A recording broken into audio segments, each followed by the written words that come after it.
Pai, do Filho e do Espírito Santo. Amém. Ave Maria, cheia de graça, o Senhor é convosco. Bendito sois vós entre as mulheres, e bendito é o fruto do vosso ventre, Jesus. Santa Maria, Mãe de Deus, rogai por nós, pecadores, agora e na hora de nossa morte. Auxílio dos cristãos.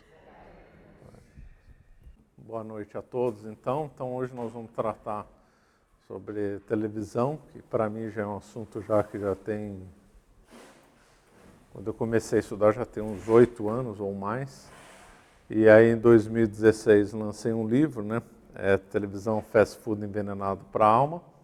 A primeira edição se esgotou e agora nós vamos lançar nos próximos dias a segunda edição. Então é sobre esse livro que eu vou tratar hoje. Então, porque a primeira dificuldade para falar televisão é que as pessoas normalmente associam a televisão ao problema de conteúdo, a um ou outro programa. Então, dado se selecionasse determinados programas, então não seria ruim assistir televisão. Só que aí eu também achava isso, só que aí, quando eu comecei a estudar eu vi que não era assim.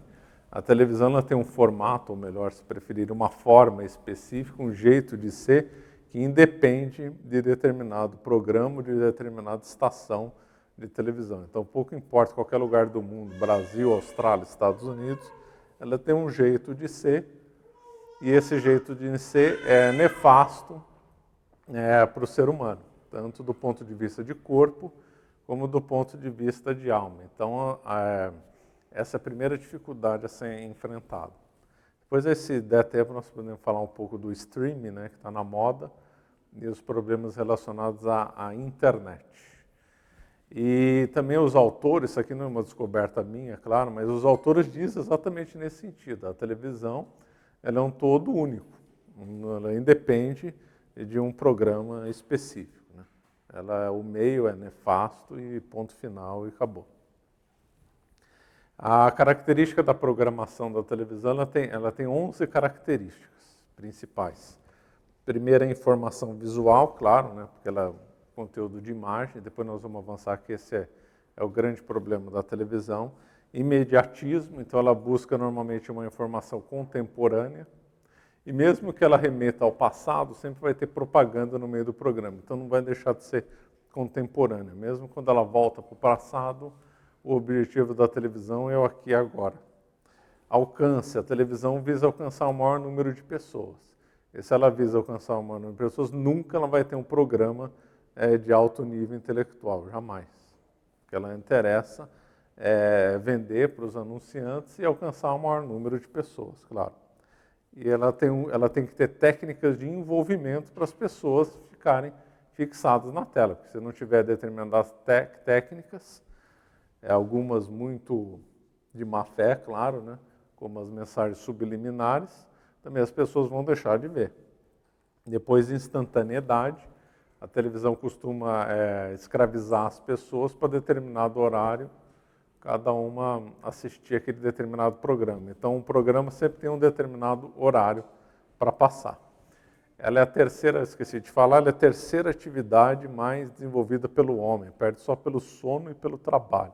Esse dado é realmente inacreditável, né? É a terceira atividade que o ser humano mais faz do ponto de vista estatístico, né? É realmente impressionante.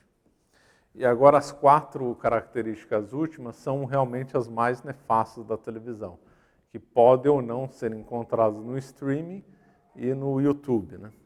Que é a superficialidade, que é abordar os temas de modo superficial, de modo raso.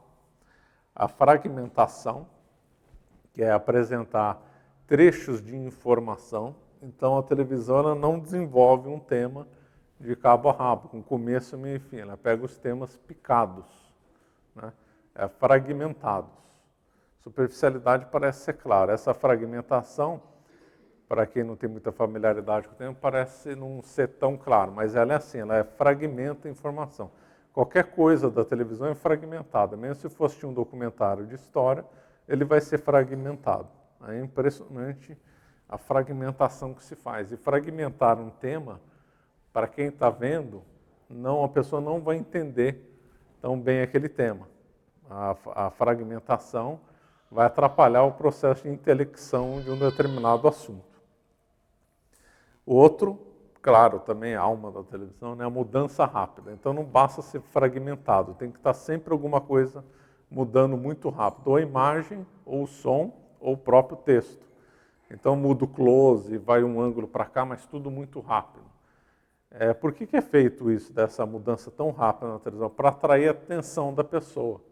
Porque a televisão, para muitas pessoas, gera o efeito oposto que os donos das emissoras pretendem, que causa muitas pessoas a sonolência. Então, para as pessoas não dormirem na frente da televisão, tem que sempre ter mudança muito rápida para chamar a atenção. Isso é feito com alteração de sons, ou mesmo só do volume, se é o mesmo som, aumenta o volume, mudanças de ângulos das filmagens, interrupções com comerciais e etc.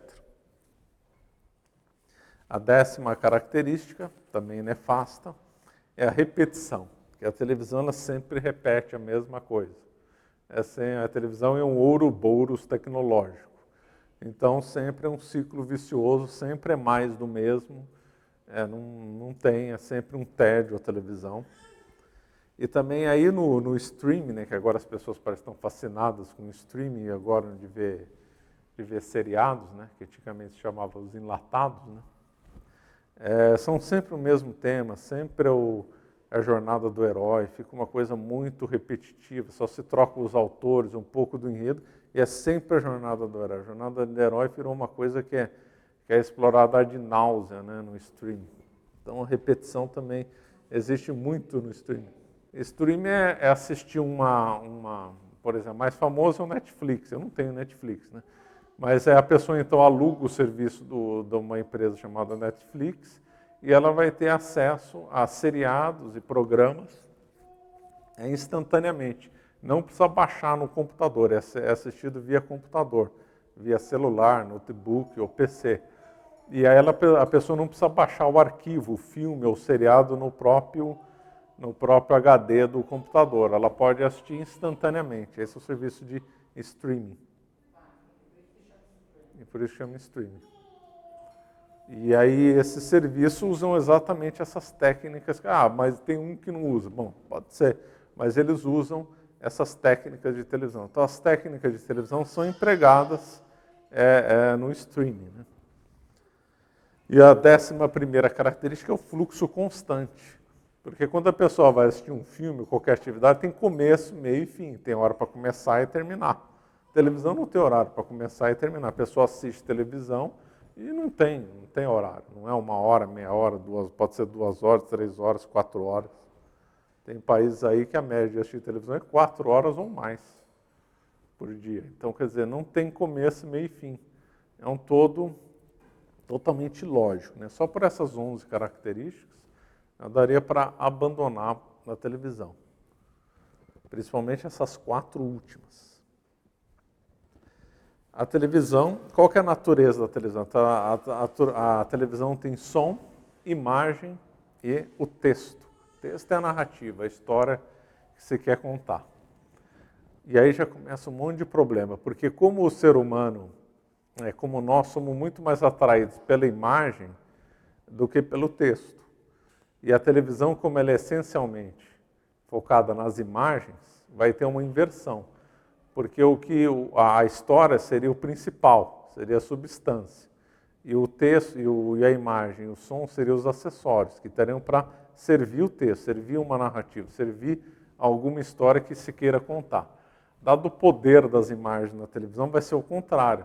Essas histórias é que vão servir a imagem, vai ter uma inversão metafísica aí, feita tanto de propósito, como também pela própria natureza da atração dessas imagens que exercem em nós. Claro, bombardeia a imagem vai ter uma presença no nosso cérebro muito mais importante do que o texto que está sendo narrado, claro.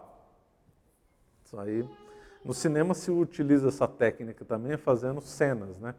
Então a cena vai ter um poder muito maior do que o que os personagens estão falando na hora, óbvio, claro. Por causa do poder da imagem e da circunstância. E aí já começa esse grande problema aí da televisão, que é o mau uso da imagem. E como é que é a imagem na televisão? Nós temos 3 tipos de construção de imagem. A bricolagem, a colagem e a montagem. A montagem é a característica do cinema. Pelo menos algum filme bom, claro, não algum filme louco, claro. Então, no cinema, nós vemos pelo menos alguma lógica na imagem. Então, se alguém morreu no filme, algum ator lá, um personagem morreu, ele não vai aparecer vivo na outra cena. A não ser que for um filme de zumbi ou vampiro, né? Mas normalmente não vai aparecer vivo. Então tem uma sequência lógica. As imagens são colocadas de forma que uma se deduz à outra. Você esperaria que se deduzisse.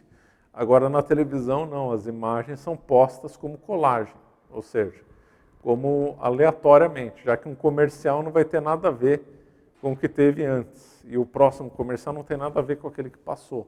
E o próximo programa da televisão não vai ter nenhum nexo com o anterior. Isso é um exemplo melhor, que para mim, do ponto de vista metafísico, o pior programa da televisão não é a novela, é o telejornal. A novela vai ter o pior programa do ponto de vista moral, mas do ponto de vista da natureza em si, do programa, da estruturação, o pior programa que tem é o telejornal. Sem dúvida, é o pior que tem. O menos ruim é programa de culinária. Porque não é verdade, depois eu posso explicar por quê. E também, depois, se der tempo, eu avanço mais no telejornal, porque que realmente ele vai ser o pior de todos. Então, a televisão ela estrutura as imagens como de forma aleatória. E a imagem exerce todo esse poder com nós. A gente costuma ler imagens, entre aspas. Né? O Papa Gregório já se falava que as igrejas tinham imagens para poder educar os analfabetos. Aqui o Barroco do Brasil é um grande exemplo disso. Né? E nos sons, também segue a mesma lógica das imagens. Né? Então o som vai ter a mesma estrutura da imagem, picada, fragmentada, de baixo nível. Vai ter os famigerados jingles, chamadas, etc. As chamadas são condicionamento para a pessoa, igual se faz com um cachorro. Então determinados programas da televisão vão ter determinados sons característicos para a pessoa ficar treinada, que ouvindo aquele som vai assistir um programa na sequência, mais ou menos como se faz com um cachorro. Então as pessoas são treinadas automaticamente mediante sons. Tudo isso é muito estudado, né? Se faz o jingle para virar chiclete de orelha, que é para você não esquecer o jingle, etc. E a narrativa da televisão também é horrorosa, né? Porque se ela já está... Primeiro que o liame entre a narrativa e a imagem já resta prejudicado.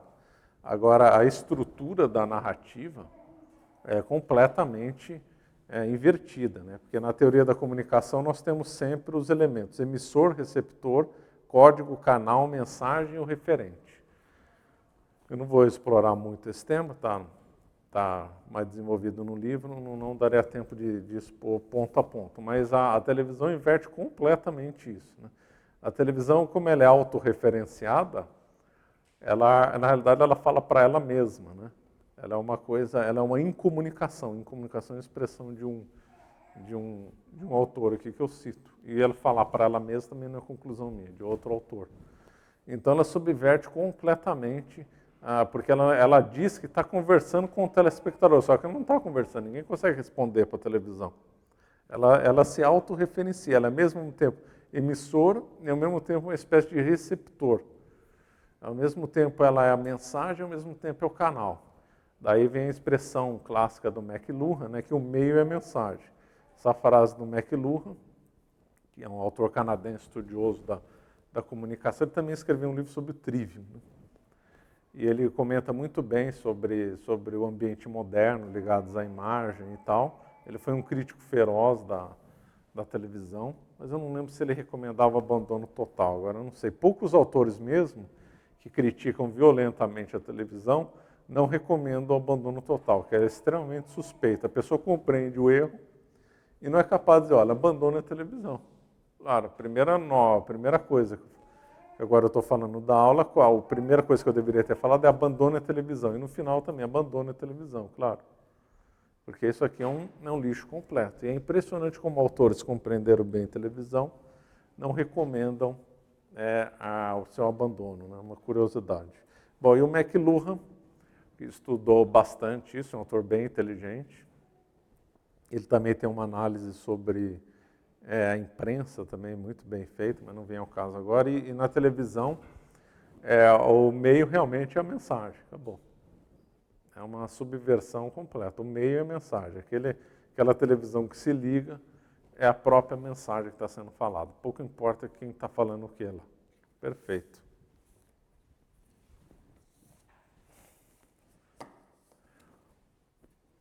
Agora nós vamos entrar, então, no tema, né, que é bem grave. Né? Tudo isso já é grave, né? Agora, um que é mais, talvez seja até o ponto mais grave da televisão, que vai entrar bem no telejornal, é a subversão da realidade. A televisão, na realidade, ela constrói uma nova realidade. Isso aí também não é expressão minha, são de outros autores, né? Com toda essa inversão metafísica que ela tem, ela provoca construções de realidade, com a combinação da imagem, do som e da narrativa. Então, se pegar exemplo, mais uma vez, o telejornal, dado o modo como o apresentador fala uma notícia, ele pode exaltar essa notícia ou pode diminuir a importância dela. Então, ele fica alterando o valor da notícia, conforme o interesse da emissora, gerando o que outros autores falam até como o não acontecimento, tal a forma que a televisão pode exagerar um acontecimento e distorcer ele de tal forma que gera um não acontecimento. E essa percepção da realidade é nítida no telejornal. O telejornal, embora ele tenha, teoricamente, deveria ser uma narrativa de não ficção, dado o modo como que apresenta, colocando os apresentadores bem apessoados, cenários bem colocados, cores colocadas de propósito, dá a impressão de uma não ficção. É interessante, a pessoa acaba confundindo o que é verdade e o que é mentira num telejornal. A novela faz o oposto, né, em parte. Ela é uma ficção que as pessoas encaram como não ficção.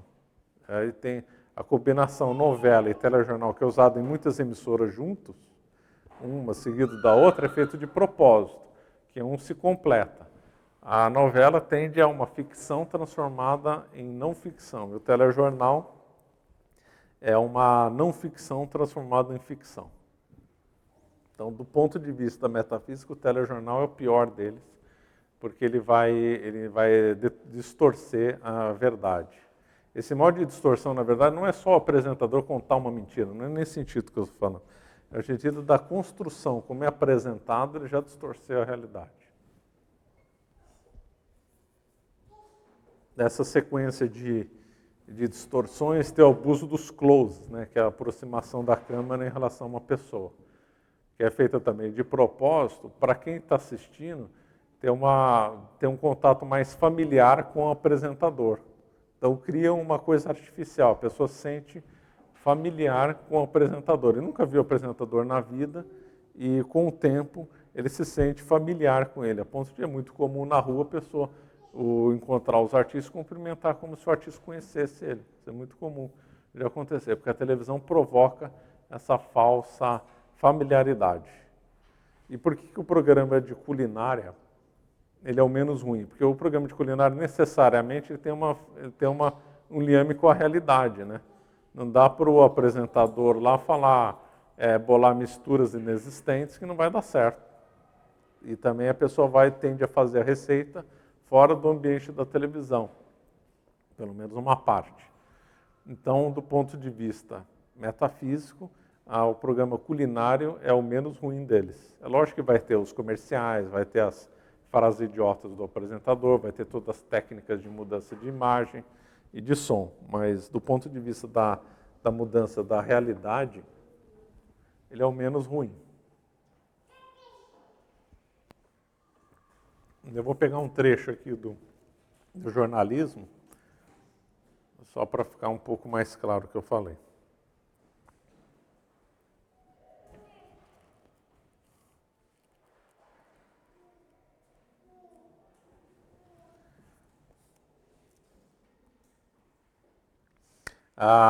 O jornalismo também ele vai abusar, claro, do sensacionalismo, né, claro.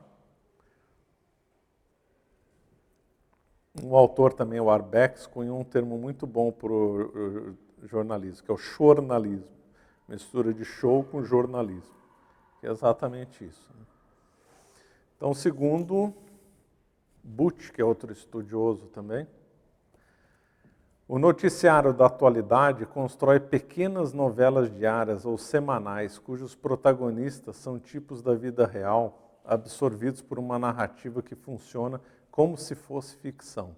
Programas jornalísticos na televisão desenvolvem-se como se fossem filmes, de ação, de suspense, de romance, de horror. A sequência dramática do telejornalismo é precisamente melodramática. Segue a estrutura das narrativas das telenovelas, que fundaram no público nacional o ato de ver televisão. É esse o estilo brasileiro pelo qual a imagem preside a notícia. Foi exatamente o que eu falei. Vamos ver se tem mais alguma aqui. Outro aqui comentando no sentido de ser uma colagem, né? Uma montagem sem pé nem cabeça. O telejornal é como uma colagem de depoimentos, fontes numa sequência sintagmática, mas essa colagem jamais chega a constituir um discurso suficientemente unitário, lógico ou organizado a ponto de ser considerado legível, como alguma coisa verdadeira ou falsa. Ao promover os acontecimentos enquanto os dizem, e ao transformarem atores sociais em discursivos, os telejornais fazem emergir uma verdade que é discursiva, não coincidindo obrigatoriamente com a verdade dos fatos. Trata-se de operações com efeitos de sentido, de mudança de sentido. E também é uma combinação também do telejornal com os comerciais. Então o telejornal mostra muita desgraça, mas aí depois faz propaganda de uma coisa boa. E aí a pessoa, no contraste de desgraça e vendo aquele produto tentador lá, um celular, qualquer coisa, então faz afastar da desgraça do mundo, levando ao consumo. Tudo isso é feito de propósito. Bom, o que é muito omitido, né, é que a televisão age no corpo. Tem vários estudos, né, que obviamente não são divulgados, que associam determinadas doenças à televisão. O mais óbvio seria a obesidade. Da obesidade ele pode pensar, não, porque a pessoa está assistindo televisão em vez de estar fazendo esporte. Não, não é bem assim. A televisão induz a pessoa a ficar numa espécie de stand-by. E aí a pessoa com metabolismo mais lento acaba engordando.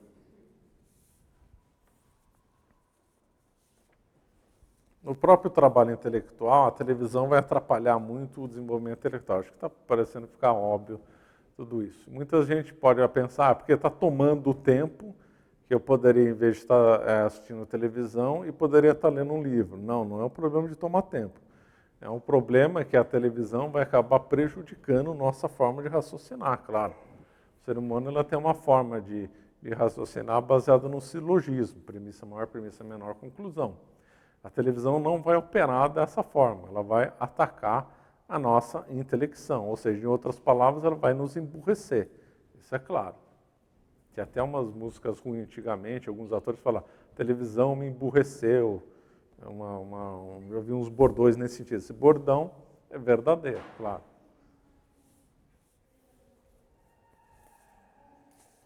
Com crianças, esses efeitos, segundo o estudo de uma pessoa que, aliás, até teve no Brasil.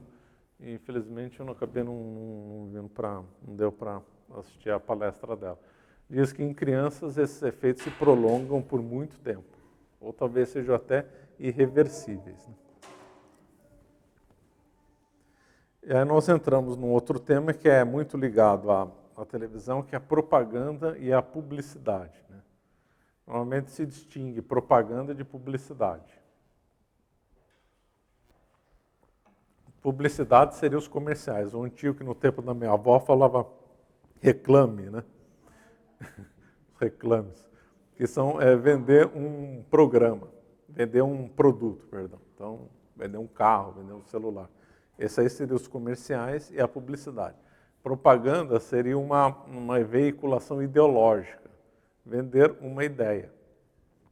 Só que seria muita ingenuidade achar que a televisão tem publicidade. Na realidade, a televisão tem propaganda. Ela vende uma ideologia, claro. o modo de apresentação dos comerciais que tem estrutura televisiva, ela segue exatamente essa linha. E a própria televisão, se a televisão falar uma coisa correta, ela vai vender uma ideologia ruim, claro. Por causa do formato dela. O formato dela é tão destruidor que mesmo falando uma coisa certa, ela vai ficar ruim, não tem jeito. E qual que é essa ideologia, então? É uma ideologia materialista, claro, né? É uma ideologia que não visa o culto ao espírito, é uma ideologia pagã, é uma ideologia do povo nômade, que não quer ter uma cultura e uma ideia de permanência. É uma ideologia do aqui e agora, né? Nitidamente. Tanto a televisão como tal, como os comerciais associados à televisão. Isso aí não tem jeito.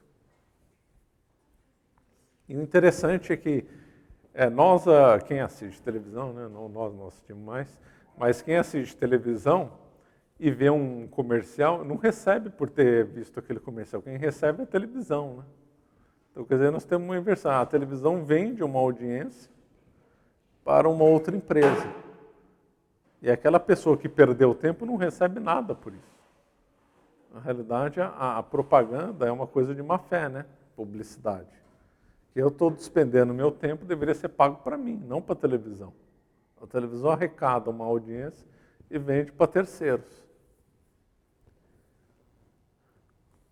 E a publicidade, ela vai inverter o ser e o ter, né? Isso é muito comum em publicidade. A publicidade boa, né? Ela nunca vai vender o produto, ela vai vender uma ideia que o produto vai levar. Então, se tem uma propaganda de carro, vai mostrar alguém feliz, alguém rico, etc. Então vai dizer, compre o carro, você vai ser rico. Compre um celular, você vai ser feliz. Então, toda publicidade comercial bem feita, ele não vende o produto, ele vende uma ideia na qual o produto levaria isso. Então, ninguém vai ver propagandas, por exemplo, de uma propaganda americana que ficou famosa há muito tempo, depois virou case, era a propaganda de furadeira, né, que é um tipo de propaganda totalmente sem graça de fazer. Mas o que a empresa fez? Mostrou quadros bonitos nas paredes. E aí, com a furadeira, você teria aqueles quadros na parede. Então, o objetivo da compra da furadeira não é furar não é colocar um prego no lugar, mas ter aqueles quadros bonitos. Então, toda a publicidade ela faz uma inversão. Ela vende um determinado ser e ter esse ter no meio. Ela inverte essa relação ter e ser, porque eu só posso ter porque eu sou, né? Esse é o lema, eu sou, logo tenho. A televisão inverte, eu tenho, logo sou. E o consumismo causa dois tipos de insatisfação. Um causado pela ausência do bem. O fulano vê lá o comercial, eu gostaria de ter isso, não posso ter. Aí a pessoa fica triste. E o outro que a pessoa vê a propaganda de um determinado produto, acha que aquilo lá é a coisa mais espetacular do universo. E aí, com o uso do produto, seja qual coisa for, vê que não é tudo aquilo. Então, o produto gera uma insatisfação. Ou seja, a publicidade, ela gera o efeito da água salgada, né? Que a pessoa bebe para matar a sede e fica com mais sede ainda.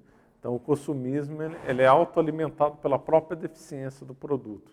O produto não é tudo aquilo, também não dura tanto, a propaganda acaba empurrando um melhor, dessa vez vai ser o que você queria, e assim o sistema vai sendo alimentado. Né?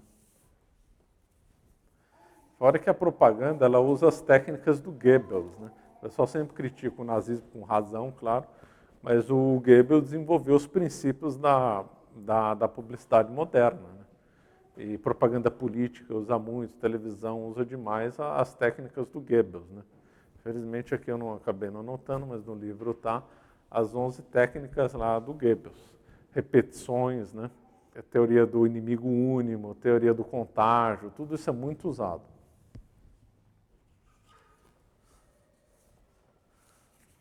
Com criança, a televisão é um desastre completo. Né?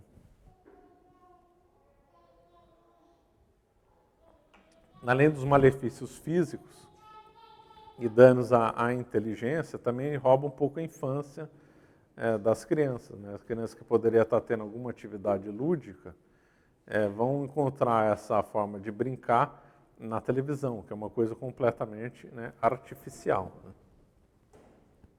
Fora a exposição a coisas imorais, claro. Ainda nessa linha de moralidade, antes que eu esqueça, na novela, em relação à novela e o Brasil, teve um estudo que na época foi famoso de uns 10 anos atrás, do Banco Mundial, que estudou locais onde o sinal de uma emissora do Brasil chegava e um local onde essa emissora não chegava. O lugar onde o sinal não chegava, os casais tinham mais filhos do que o lugar em que o sinal chegava. Esse estudo ficou bem famoso, foi publicado no Brasil, teve ampla repercussão. Eu cheguei a assistir a palestra desse estudioso do Banco Mundial, chamado Albert Chong. E ele comentou exatamente isso, eram 2 efeitos. Os casais teriam menos filhos com quem assistia a televisão e também se separavam mais do que o lugar que não tinha o sinal. E exatamente, a mudança de natalidade no Brasil foi inversamente proporcional à popularização da televisão no mundo inteiro, mas o Brasil foi bem grave essa relação. Começou no final dos anos 60 e quando a televisão começou a se popularizar bastante, né? Então, aquela história, a televisão não me afeta. Não, afeta sim. Isso aí não tem jeito, é impossível. A mesma coisa que alguém, não me afeta. Igual o veneno vai afetar todo mundo, quer acredite, quer não. A televisão é assim, algum tipo de mal vai fazer. Pode não ser tão grave, mas algum tipo de malefício vai ter. Uma coisa horrorosa da televisão são os modelos sociais, né? Modelo social é uma coisa necessária para o ser humano, né? Os gregos já tinham compreendido isso, de ter determinadas pessoas reais ou imaginárias que seriam modelos de conduta. Isso aí chama-se modelos sociais. Então, na Grécia, tinham Aquiles e Odisseus, que eram grandes modelos para os gregos. Depois, na Idade Média, com o advento da civilização feita pela Igreja, e até hoje, né, temos os santos como os modelos. Depois, no Renascimento, saiu dos modelos de santos, que eram exemplos de virtudes, né, para os inteligentes, né, aqueles que eram geniais, não mais modelo de virtude. Depois, no Romantismo, aquele que era mais sensível. Não era nem mais inteligência, era mais para sensibilidade. E aí, com o advento da televisão, nós temos modelos sociais realmente nefastos, como nunca teve na história. São verdadeiros antimodelos sociais. Modelos que aquele que é o mais visto é o melhor, quer dizer, associa a quantidade ao valor, quer dizer, uma inversão entre isso. Também a televisão faz, né? Inverter qualidade com quantidade. E os modelos sociais, qualquer um, né? Cantor de rock, de sertanejo, jogador de futebol, qualquer um, além deles terem uma vida ruim, acho que é tudo feito de propósito para ter vida ruim, senão ele não vai ter sucesso. Além de gerar um exemplo ruim nesse sentido, também a própria construção do modelo é errado, do modelo social, porque se vê a quantidade. Então, a boa figura é aquela que tem muito público. Então, não se vê mais o caráter nem a inteligência disso. Ficou até pior que o modelo do romantismo. O modelo do romantismo já era péssimo, né? Mas agora conseguiu piorar mais, chegou no pior nível do modelo social. Nos esportes, a televisão também turva muito, né? Lógico que é bom jogar um futebol e tal, mas ver programa de esporte em televisão é ruim porque vai ser as mesmas técnicas da televisão, né? Tudo vai ter o espetacular, o sensacional, transforma o esporte em algo sensacional, espetacular. Aí vem as obsessões com a Olimpíada e com campeonatos de futebol, etc. e tal. Ainda do ponto de vista de ideologia,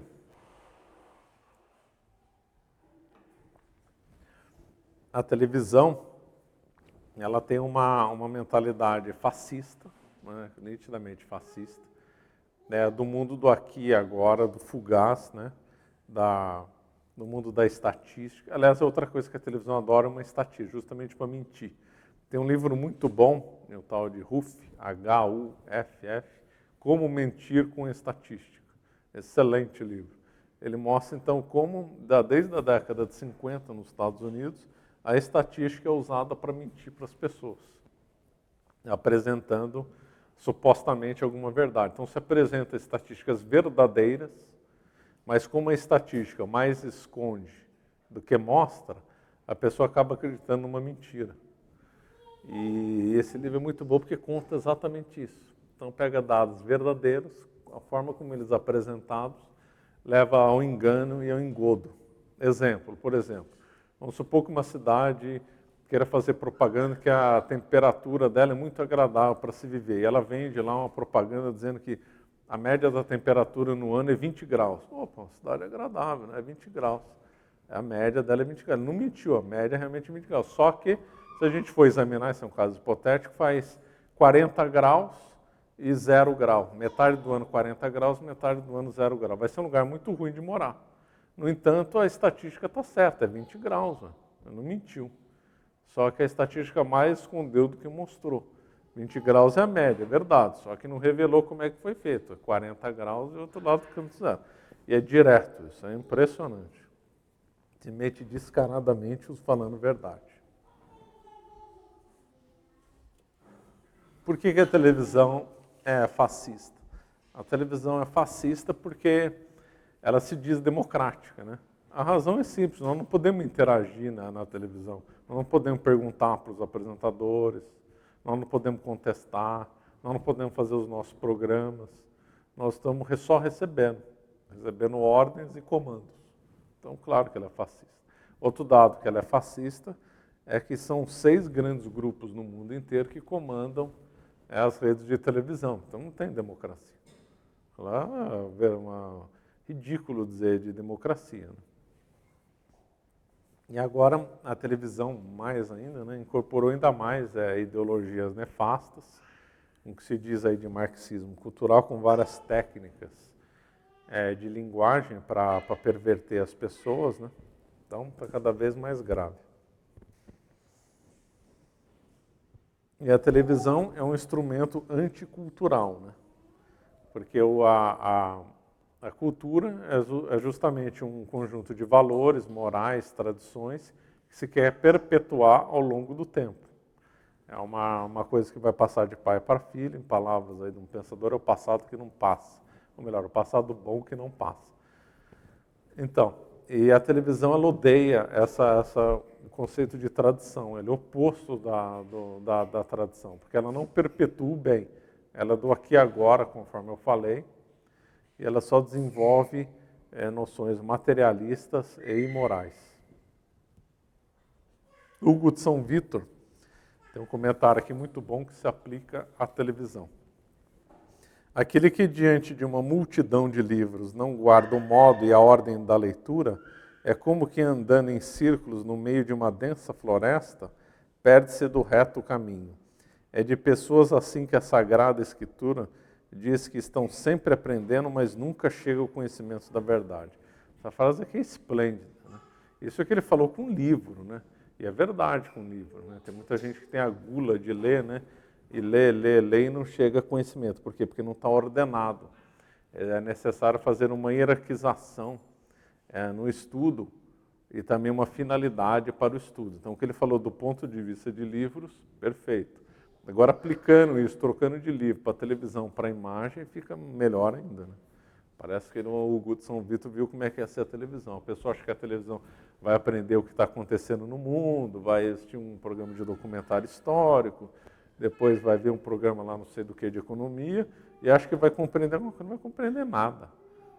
Vai sair pior do que se não tivesse assistido nada. Já fizeram vários testes de pessoas que assistiram um telejornal, a pessoa nem se lembrava da notícia que o telejornal falou, depois que ele parou de falar, o aluno no máximo lembra 1 ou 2 notícias. A televisão ela só vende um fluxo e a pessoa não tem capacidade de absorver aquilo. Por 2 motivos, porque é muito rápido, a gente não tem essa capacidade de absorção rápida. Segundo, pelo modo da construção da narrativa, não tem como absorver uma coisa que é doida, uma coisa que é mal construída. Né? A televisão não se opera no modo do trivium, não tem lógica, não tem retórica, então ela não tem, muito menos a gramática, né? Sempre erro de português, erro no jeito de falar. Então a estrutura da televisão é um antitrivium, não tem como aprender, é uma estrutura contra o silogismo, não dá.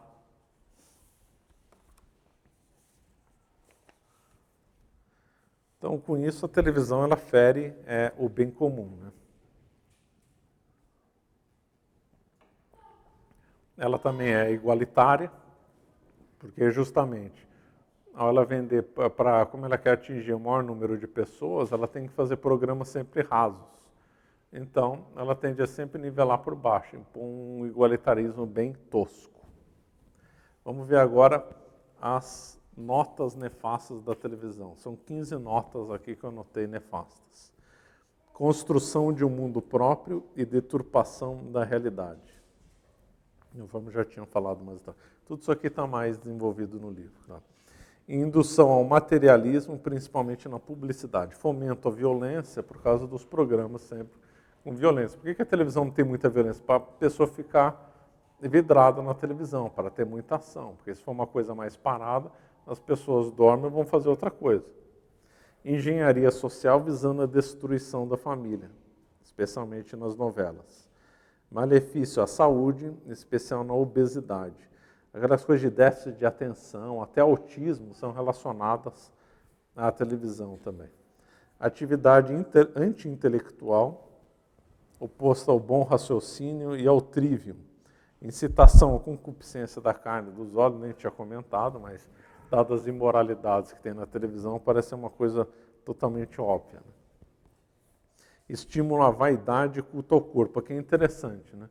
Porque a televisão sempre, o apresentador, o ator, sempre é alguém bem apessoado, nunca vão colocar alguém feio lá na televisão.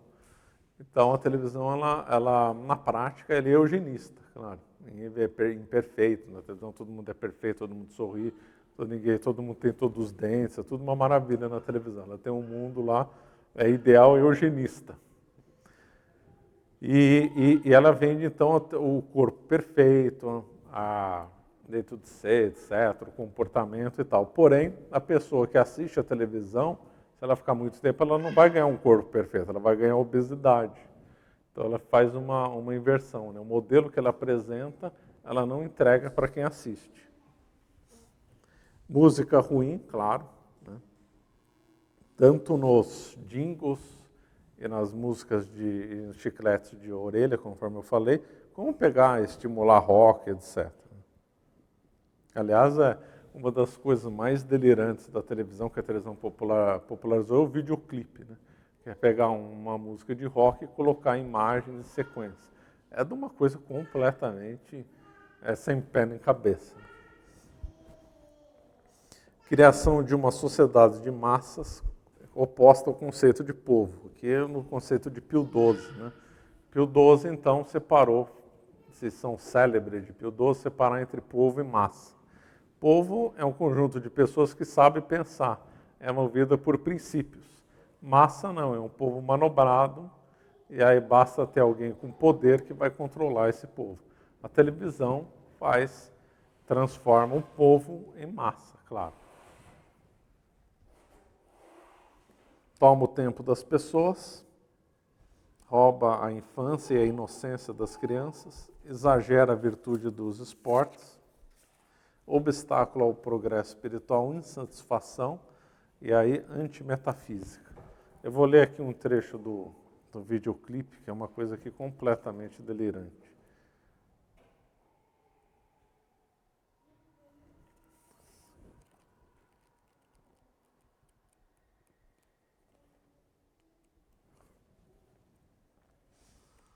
Então, um comentário aqui, teve um autor chamado Kaplan, que estudou bastante o videoclipe. Né? Então, tudo muda na passagem de um plano a outro, a indumentária dos intérpretes, o lugar onde se ambienta a canção, a luz que banha a cena, o suporte material e assim por diante. Os planos de um videoclipe são unidade mais ou menos independente, na qual as ideias tradicionais de sucessão e linearidade já não são mais determinantes, substituídas, que foram por conceitos flutuantes, fragmentados e dispersivos.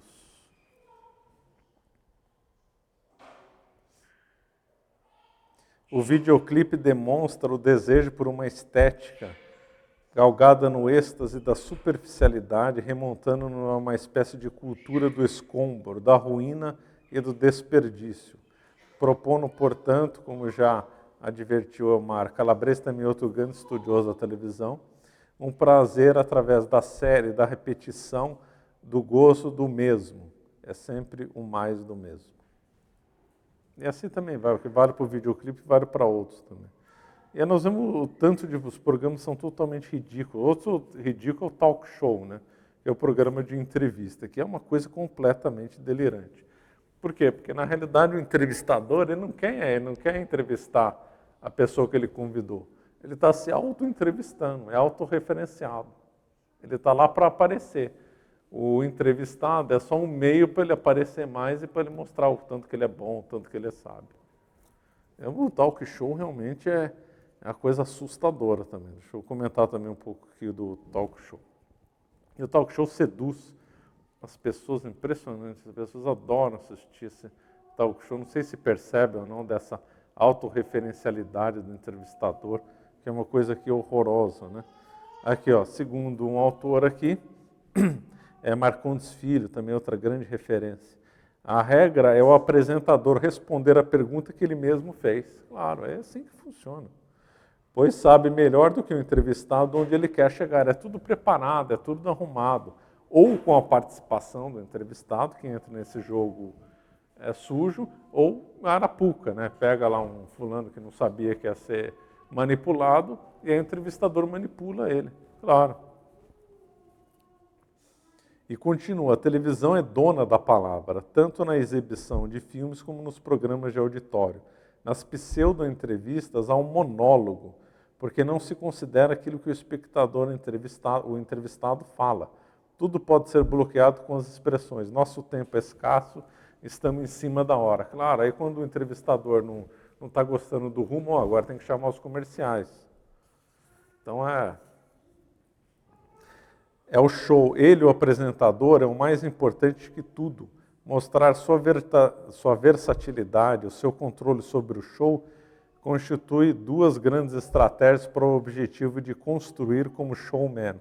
Todos os elementos da peça funcionam como aparato de apoio para a encenação bem-sucedida da estrela, ele mesmo, né, o entrevistador. Você vê que o talk show, então, é um engodo, né?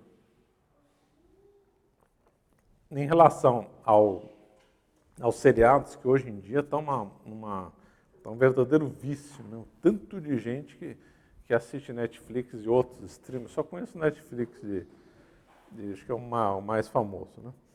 Mas e depois esse Netflix, ele usa e abusa do mito do herói, que eu vou comentar agora na sequência. O mito do herói é uma coisa que é natural, né? Os mitos gregos tinham muito dessa jornada do herói e as pessoas acabam se identificando disso. Então não tem nenhum mal, a princípio, ter a jornada do herói. O problema é o abuso dela e ficar uma coisa assim ad náusea, né?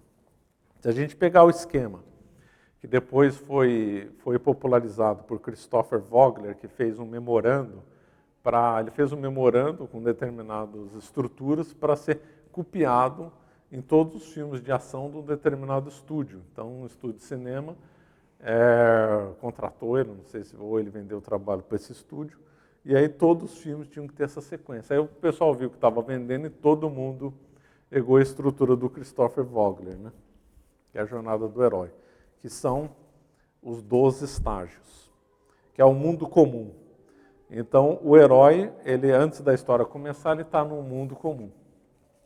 Depois ele é chamado para a aventura. Um problema se apresenta a ele, um desafio ou uma aventura.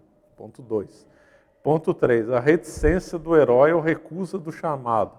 O herói, então, ele tende a recusar ou colocar determinados empecilhos. Quarto ponto. Aparece um mentor ou alguma ajuda sobrenatural e o herói então aceita o chamado. Depois, então, ele abandona esse mundo comum. Esse mundo comum não é só de ficção científica. É o dia a dia dele comum e ele vai para uma aventura, claro. Não é só por uma coisa de ficção científica, claro. Ele abandona o dia a dia dele, o cotidiano dele, para entrar em alguma aventura, alguma coisa espetacular que ele vai fazer. Aí ele vai ter as provações, ele vai enfrentar testes, vai se encontrar aliados, vai enfrentar inimigos, etc. Depois ele vai ter os êxitos durante aprovações, alguns lugares ele vai perder, etc.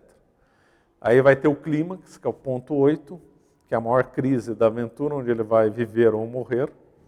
E aí depois que ele enfrentou isso, no novo ponto, ele sobrepôs ao seu medo e agora ganha uma recompensa, qualquer recompensa. Vai ser aclamado, vai conquistar o que ele queria, vai conquistar uma pessoa amada, etc. Também tem a jornada da heroína também, foi adaptado também.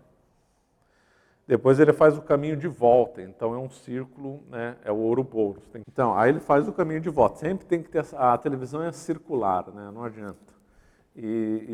A teoria do mito é sempre circular, vai ter que voltar, não tem jeito. Só que aí quando ele volta um pouco diferente, né? Ele vai voltar diferente, não é um pouco, volta diferente. Claro, ele volta igual, mas não tão igual. Ele volta com alguma coisa a mais. Se a gente for uma coisa bem esotérica, ele teve a compreensão do éon dele. E aí então ele voltou, mas já voltou numa esfera diferente e tal. E aí ele regressa, o que se diz na linguagem aqui do Vogler, com o elixir, quer dizer, essa coisa que ele encontrou. Volta para casa com o elixir e usa para ajustar todos no mundo comum. Então agora ele vai poderia então ter uma nova série, justamente com esse auxílio, com essa coisa que ele vai fazer de novo. Então o seriado e os filmes usam essa estrutura. Se a gente pegar o Star Wars, tem essa estrutura. Se pegar o Tolkien, eu não vi, mas duvido que não tenha essa estrutura. O Star Wars tem, que eu lembro de ter assistido. Qual outro tem? O Matrix tem essa estrutura. Todos os filmes famosos aí vão ter essa estrutura. É impressionante. Pode alterar uma coisa aqui e ali, mas esses pontos, o regresso, a saída, é muito clássico. Então nós vemos que o povo está perdendo tempo com esse streaming. Esse streaming engana a pessoa. O seriado é sempre mais do mesmo, é circularidade, é sempre a repetição. Não tem jeito. Isso aí é muito ruim para a inteligência. A inteligência não pode ficar com o tempo e ficar repetindo. É a mesma coisa se a gente pegar um livro e ficar lendo o mesmo livro sempre. Todo dia ficar lendo o mesmo livro, repetitivamente. Termina e recomeça o mesmo livro. A televisão é assim, você ficar só no mesmo livro lendo, e o seriado é a mesma coisa. E livro ruim, né? Nem bom. E aí fica lendo, relendo. Depois você vê o ciclo do herói vai assistir um filme, fica tudo sem graça. Fala, isso aqui é bobagem, está baseando no mesmo esquema. Outro que segue esse esquema aqui, graças à indicação lá do Vanini, é o Guimarães Rosa. Né? Guimarães Rosa é exatamente esse aqui, do Grande Sertão Veredas. É exatamente esse aqui, do ciclo do herói. Certo?